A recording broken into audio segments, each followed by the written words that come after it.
नमस्कार। आप सभी का स्वागत है आपके अपने चैनल एग्ज़ाम अड्डा पर। उत्तर प्रदेश लोक सेवा आयोग के माध्यम से जीआईसी में प्रवक्ता की भर्ती निकली है।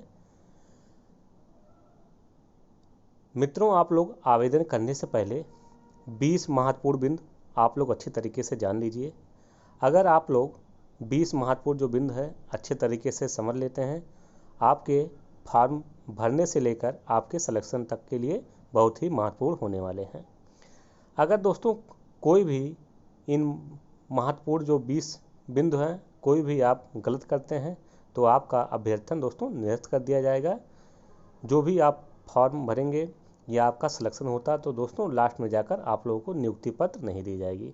इसलिए आप लोगों से रिक्वेस्ट है, आप लोग अंत तक जरूर देखिएगा वीडियो। दोस्तों कोई भी पॉइंट जो भी बताए जा रहे हैं वो नोटिफिकेशन के माध्यम से बताए जा रहे हैं। आपके नोटिफिकेशन में वो सभी मेंशन है, क्योंकि हमारे बहुत से बंधु ये करते हैं, फॉर्म तो डाल देते हैं, कुछ ना कुछ ऐसे बड़ी गलती कर देते हैं, बाद में चलकर उनकी जो प्रक्रिया रहती है वो निरस्त कर दी जाती है। अभी 69,000 शिक्षक भर्ती में ऐसे कितने हजार अभ्यर्थी हैं जो उन गलतियों के कारण 69,000 शिक्षक भर्ती से बाहर हैं और वो लोग धरना प्रदर्शन कर रहे हैं, लेकिन सरकार सुनने वाली नहीं है।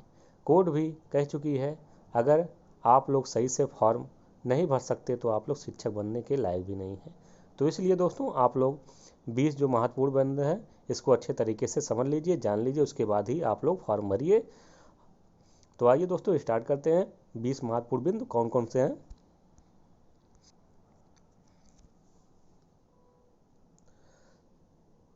दोस्तों नोटिफिकेशन में अभ्यर्थियों के लिए महत्वपूर्ण अनुदेश है, 13 नंबर पर है।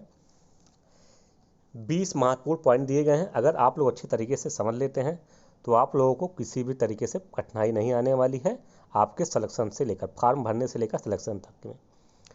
तो पहला जो है, उत्तर प्रदेश लोक सेवा आयोग के निर्णय के अनुसार किसी भी अभ्यर्थी को अपने आवेदन पत्र में गलत तथ्यों को जिनकी प्रमाण पत्र के आधार पर पुष्टि नहीं की जा सकती है देने पर अथवा अन्य किसी कदाचार पर आयोग की प्रश्नगत परीक्षा तथा अन्य समस्त परीक्षाओं एवं चयन से अधिकतम 5 वर्षों के लिए दोस्तों आपको निष्कासित कर दिया जाएगा। जो भी फॉर्म निकलेंगे, अगर आप लोग कुछ ऐसा छुपाते हैं जो इस जो भर्ती प्रक्रिया है इसके अनुसार, तो आप लोगों को जो उत्तर प्रदेश लोक सेवा आयोग की आगामी 5 वर्षों तक आप लोग फॉर्म नहीं डाल पाएंगे। इसलिए जो भी आप लोग कॉलम भरिए एकदम सजग होकर भरिए। एक बार, 2 बार, 3 बार चेक करने के बाद ही फॉर्म आप लोग सबमिट कीजिए। ऑनलाइन आवेदन करने की अंतिम तिथि तक ही श्रेणी, उपश्रेणी, डोमिसाइल, लिंग, जन्म तिथि, नाम व पते का जो दावा किया जाएगा वही मान्य होगा। इसके बाद कोई भी परिवर्तन अनुमान नहीं होगा। इस संबंध में त्रुटि सुधार संशोधन हेतु कोई प्रत्यावेदन भी स्वीकार नहीं किया जाएगा। अपूर्ण आवेदन पत्र सरसरी तौर पर निरस्त कर दिया जाएगा। तो इसीलिए आप लोगों से मित्रों कह रहे हैं, जब भी आप फॉर्म भरिए बहुत ही सावधानी पूर्वक भरिए। अगर एक भी गलती आपकी होती है तो आपका अभ्यर्थन दोस्तों निरस्त कर दिया जाएगा। अभ्यर्थन निरस्त माना जाएगा। तीसरा महत्वपूर्ण पॉइंट है, हाई स्कूल अथवा समकक्ष उत्तीर्ण परीक्षा के प्रमाण पत्र में अंकित जन्म तिथि ही मान्य होगी। दोस्तों जो आपकी जन्म तिथि ली जाएगी वो आपके हाई स्कूल मार्कशीट से लिए जाएंगे। अभ्यर्थियों को परीक्षा के आवेदन पत्र के साथ ही हाई स्कूल अथवा समकक्ष परीक्षा का प्रमाण पत्र संलग्न करना होगा। जन्म तिथि हेतु उक्त प्रमाण पत्र के अतिरिक्त कोई अन्य अभिलेख मान्य नहीं होगा। चौथा महत्वपूर्ण बिंदु है, मुख्य परीक्षा के आवेदन पत्र के साथ अभ्यर्थी को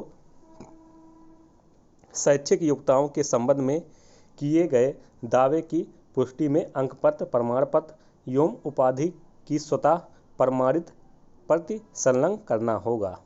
दावे की पुष्टि में प्रमाण पत्र अभिलेखन संलग्न न करने अथवा प्रमाण पत्र अंक पत्र स्वतः प्रमाणित न होने पर आवेदन पत्र अस्वीकृत किया जाएगा। तो इसीलिए आप लोगों से कहा जा रहा है दोस्तों, जो भी आप लोग अंक पत्र में प्रमाण जो अंक पत्रों प्रमाण पत्र अंक पत्र स्वतः प्रमाणित न होने पर आवेदन पत्र अस्वीकृत किया जाएगा। समाज के दिव्यांग भाइयों के लिए है पांचवा कॉलम।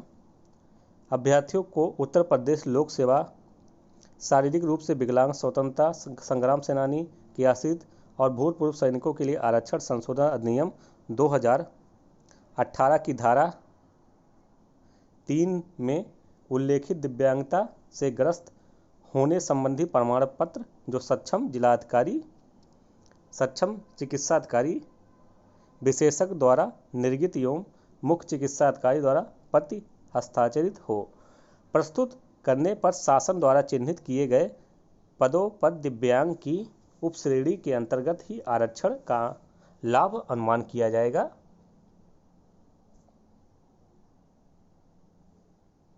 छठवां महत्वपूर्ण पॉइंट है, आवेदन पत्र जमा करने की अंतिम तिथि तक भूतपूर्व सैनिकों को सैन्य सेवा से अवमुक्त होना आवश्यक है। सातवां है, परीक्षा तिथि, समय तथा केंद्रों आदि के संबंध में अनुक्रमांक सहित ई प्रवेश पत्र के माध्यम से सूचना दी जाएगी। अभ्यर्थी को आवंटित केंद्र पर ही परीक्षा देनी होगी। परीक्षा केंद्र परिवर्तन अनुमान नहीं होगा तथा इस संबंध में कोई भी प्रार्थना पत्र स्वीकार भी नहीं किया जाएगा। आठवां जो महत्वपूर्ण पॉइंट है, जो अभ्यर्थी कालांतर में विज्ञापन की शर्तों के अनुसार आहर नहीं पाए जाते हैं, नहीं पाए जाएंगे, उनका अभ्यर्थन चयन निरस्त कर दिया जाएगा। प्रवेश हेतु उनका कोई दावा मान नहीं होगा। इसीलिए आप लोगों से कहा जा रहा है, जितने भी कॉलम हैं आप लोग अच्छे तरीके से समझ लीजिए, तभी आप लोग फॉर्म भरिए।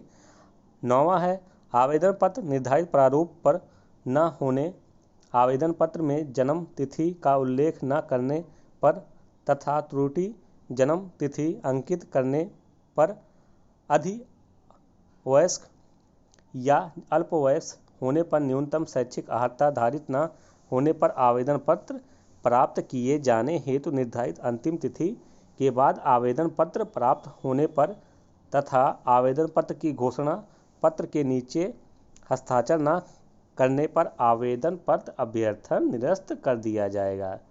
ये भी दोस्तों बहुत ही महत्वपूर्ण कॉलम है, इसको भी आप लोग अच्छे तरीके से समझ लीजिए।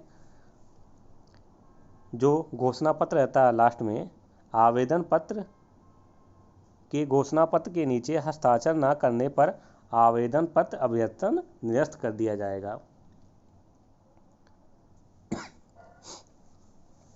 आयोग आवेदन पत्र की सशरी जांच पर अभ्यर्थियों को औपबंधिक प्रवेश दे सकते हैं, किंतु बाद में किसी भी स्तर पर पाए जाने पर अभ्यर्थी आहर नहीं होगा अथवा आवेदन पत्र प्रारंभिक स्तर पर ही स्वीकार करने योग्य नहीं था, उसका अभ्यर्थन निरस्त कर दिया जाएगा। 11वां है, कदाशय अर्थात परीक्षा भवन में नकल करने, अनुशासनहीनता, दुर्व्यवहार तथा अवांछनीय कार्य करने पर अभ्यर्थी का अभ्यर्थन भी निरस्त कर दिया जाता है, जैसा आप लोग दोस्तों जानते ही होंगे। 12वां है, आयोग के सभी पत्राचार में परीक्षा का नाम, विज्ञापन संख्या, रजिस्ट्रेशन नंबर, जन्म तिथि, पति का नाम तथा अनुक्रमांक यदि दिया गया हो का उल्लेख आवश्यक होना चाहिए। 13वां है, नियुक्ति हेतु चयन अभ्यर्थियों को नियमों में अपेक्षित स्वास्थ्य परीक्षण कराना होगा। ये तो दोस्तों सभी एग्जाम में आवश्यक है। प्रारंभिक परीक्षा के आधार पर मुख्य परीक्षा में प्रवेश हेतु रिक्तियों के 13 गुना अभ्यर्थियों को सफल घोषित किया जाएगा। जैसा आप लोग दोस्तों जानते होंगे 1473 पद हैं की अपेक्षा 13 गुना अभ्यर्थियों को मुख्य परीक्षा के लिए सफल घोषित किया जाएगा। ऐसे अभ्यर्थी जो पद के लिए निर्धारित आहारकारी परीक्षा पद अनिवार्य में सम्मिलित हो रहे हैं, वे इस परीक्षा में आवेदन न करें क्योंकि वे पात्र नहीं हैं। अभ्यर्थी 16वां है, अभ्यर्थी OMR उत्तर पत्रक भरने में केवल काले बॉल पॉइंट पेन का ही प्रयोग करें। पेंसिल या अन्य पेन का प्रयोग कदापि न करें। 17वां अभ्यर्थी OMR आंसर शीट के सभी प्रविष्टियां सही से भरें। इन्हें रिक्त छोड़ने अथवा त्रुटिपूर्ण भरने की स्थिति में उनकी OMR आंसर शीट का मूल्यांकन आयोग द्वारा नहीं किया जाएगा, जिसके लिए अभ्यर्थी स्वयं उत्तरदायी होंगे। 18वां है OMR शीट 2 प्रतियों में, एक मूल प्रति ओरिजिनल कॉपी, दूसरी अभ्यर्थी प्रति कैंडिडेट कॉपी रहेगी। परीक्षा समाप्त के पश्चात अभ्यर्थी OMR आंसर शीट की मूल प्रति ओरिजिनल कॉपी अंतरीक्षक को सौंप देंगे। जो आपके क्लास में सर रहेंगे उनको आप लोगों को सौंपना रहेगा, तथा जो दूसरी कॉपी है दोस्तों आप लोग अपने साथ में लाएंगे। और 19वां महत्वपूर्ण है, प्रारंभिक परीक्षा के वस्तुनिष्ठ पर कारक प्रश्न पत्रों में गलत उत्तर पर दंड नेगेटिव मार्किंग की व्यवस्था निम्नवत लागू होगी। तो दोस्तों इस परीक्षा में नेगेटिव मार्किंग भी है। जैसा आप लोग जानते होंगे उत्तर प्रदेश लोक सेवा आयोग की परीक्षाओं में नेगेटिव मार्किंग रहती है। प्रति प्रश्न के लिए 4 विकल्प दिए जाएंगे।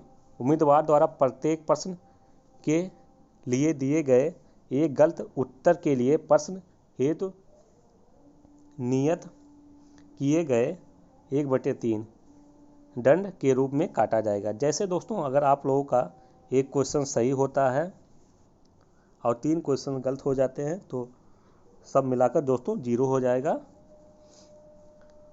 1/3 दोस्तों बहुत ही खतरनाक होता है, आप लोग जानते ही होंगे। यदि कोई उम्मीदवार 1 से अधिक उत्तर देता है तो उसे गलत माना जाएगा। जैसे आप लोगों का जो OMR में गोला रहता है, अगर 2 गोले पे आप लोग दोस्तों टिक लगा देते हैं तो आप लोगों का जो क्वेश्चन है आंसर है वो गलत माना जाएगा।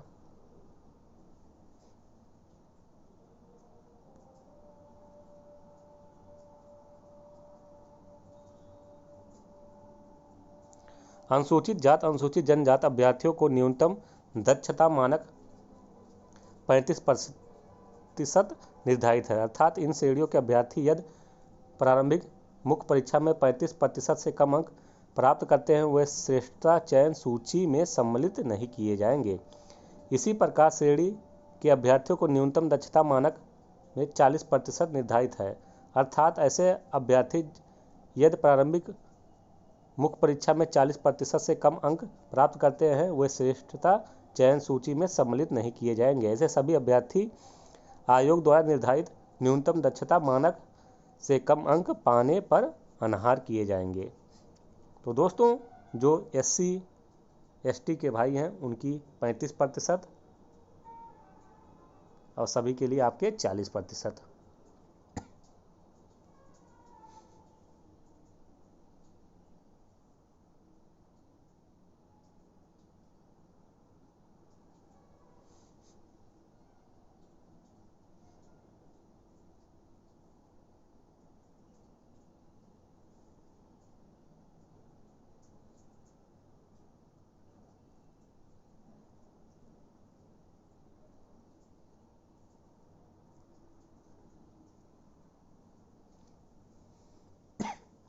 तो दोस्तों इस जो भर्ती प्रक्रिया में है इसमें OBC को छूट नहीं दी जा रही है, सिर्फ SC ST भाइयों को छूट दी जा रही है।